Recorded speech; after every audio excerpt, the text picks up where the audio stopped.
是大脸喵。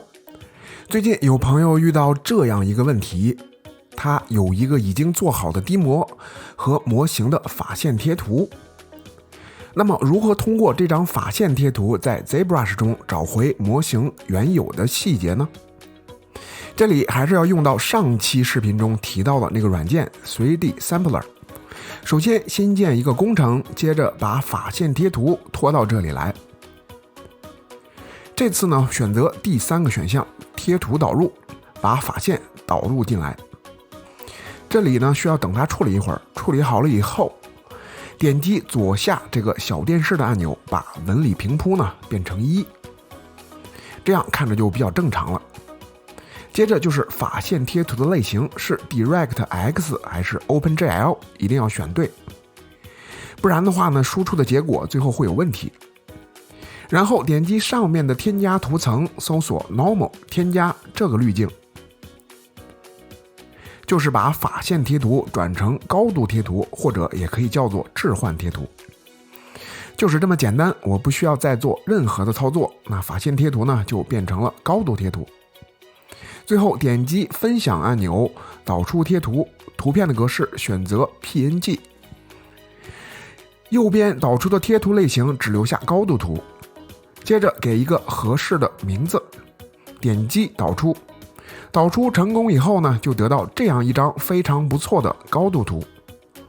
如果你得到了这样一张图呢，就说明法线贴图的类型选错了，那么就需要在这里更改法线类型，再重新导出。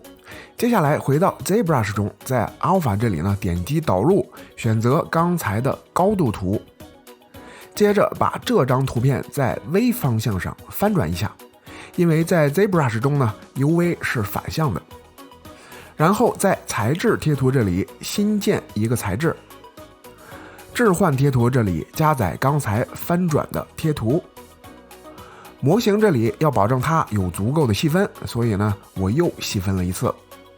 接着把这里的强度变成 0.1， 就可以看到模型已经有了一些细节了。但是在近距离观察的时候它的这个细节有一种比特感，显然整个是有一些问题的。那遇到这种情况该怎么办呢？只需要用 PS 打开这张高度图，把它储存为 PSD 的格式就可以了。回到 ZBrush 中，我们重新导入一下刚才的 PSD 文件，把它加载到置换贴图这里。这次呢刚才的那种比特感就消失了，所以说 PSD 格式才是 ZBrush 的亲儿子。通过调整强度的数值来达到自己想要的效果。如果觉得没问题了，点击应用置换贴图，现在就算是真的把细节加到模型上了。没点应用之前呢，都只算是预览。当然在点击应用前可以使用图层和变换目标，这样在点击应用之后呢，就可以通过图层去控制细节的强弱，也可以通过 Morph 笔刷去还原不想要添加细节的地方。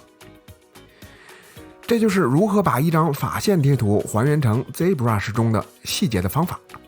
但是呢，它不是100%完美，比如它会存在贴图接缝的问题，这个呢都需要去手动的修复。由于时间关系，我会在下期视频中分享如何修复的方法。能力一般，水平有限，希望能帮助到你。